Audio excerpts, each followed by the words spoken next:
I was bruised, but my ribs were not cracked. They were not broken. I went to the doctor immediately. Frank Gatson drove me. I was not hospitalized. Both my doctors in LA and Chicago cleared me to perform, but said to take care, obviously.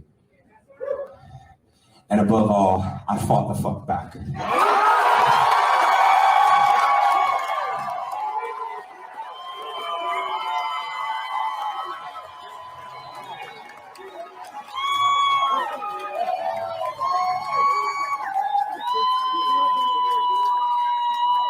I'm the King Tupac.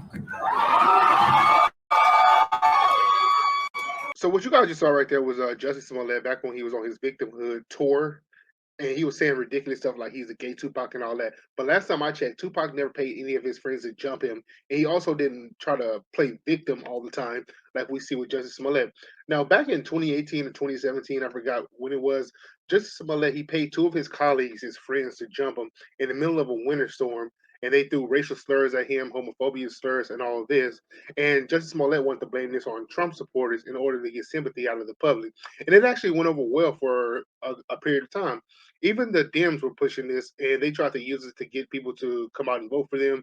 And they were calling, Trump supporters racist and all that.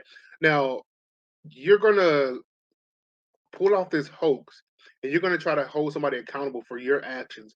And then when it came out that he was behind this whole thing, this guy, it came out that he was behind this whole thing, and this guy, he still tried to push the envelope. He still wouldn't take accountability. He still wouldn't take responsibility for his actions, and he tried to still say, if you don't believe me, you're homophobic. If you don't believe me, you're anti-black.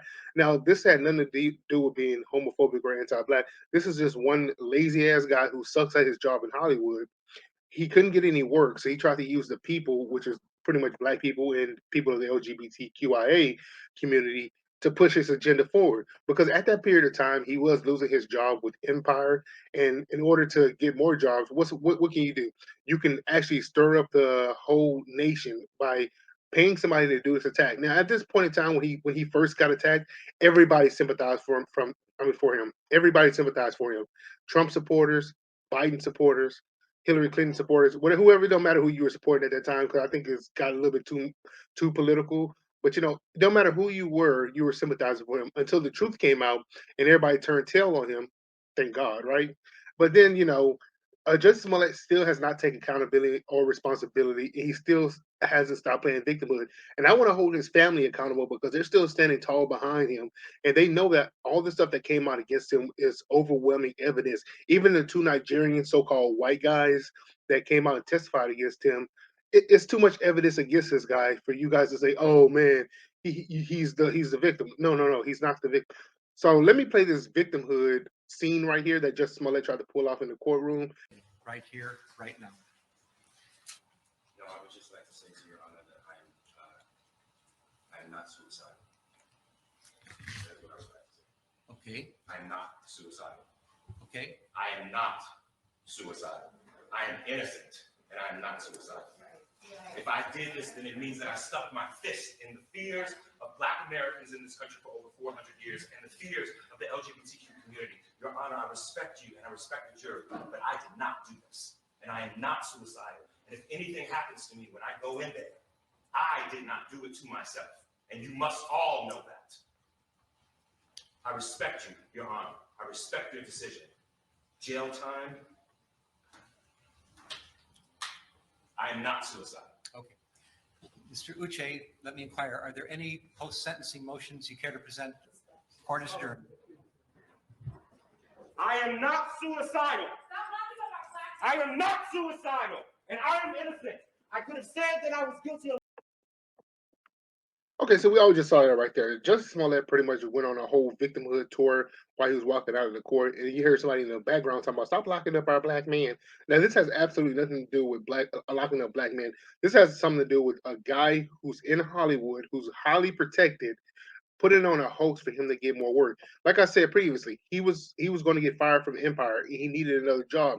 He's not a good actor. He wasn't popular, so he put on this full display, this full hoax, trying to blame Trump supporters for attacking him in the street, putting bleach on him, putting a noose around his neck.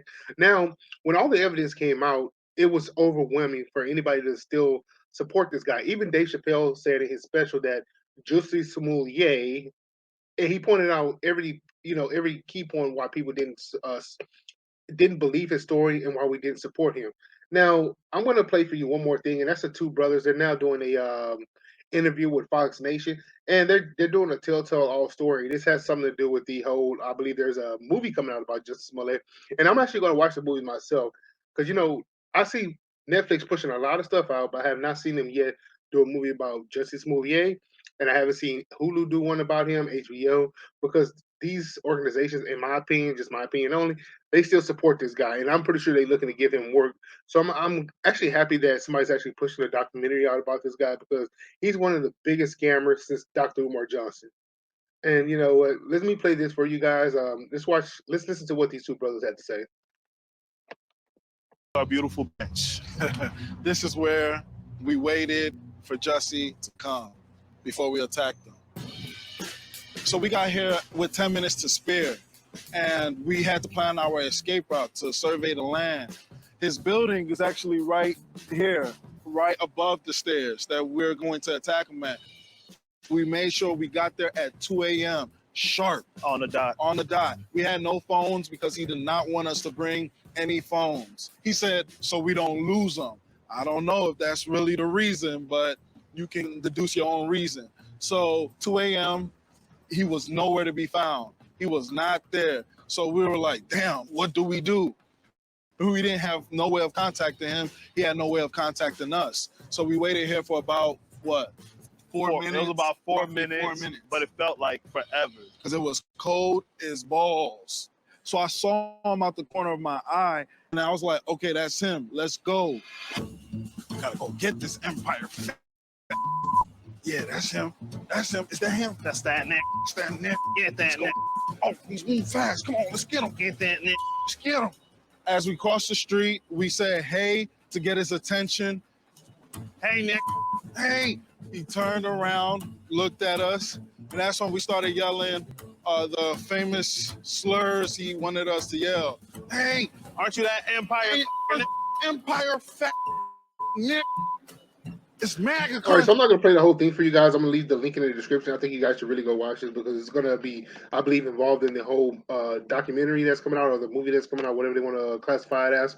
But it kind of shows that these two white guys right here, these two white Trump supporters, who attacked Justice Smollett. It kind of shows what kind of a scam that Justice Smollett was pretty much running. And with the overall thing being that Justice Smollett, he could have just came out and told the truth way beforehand, but he kept the lie up. Even when the two Nigerian brothers, I believe, came out and testified against him, he still wanted to keep up the lie. So this is just about a guy with the ego who decided that he wants to be the center of attention. And I said we give him all the attention that he needs. Let's not forget that this guy went to jail and he was almost released immediately. In my opinion, lock him up. Lock him up. He needs to be going right back to jail because what he did was just unacceptable, man. Now that's all of my 2 cents. You guys might not agree with me, to be honest with you, but that's how I feel about the situation.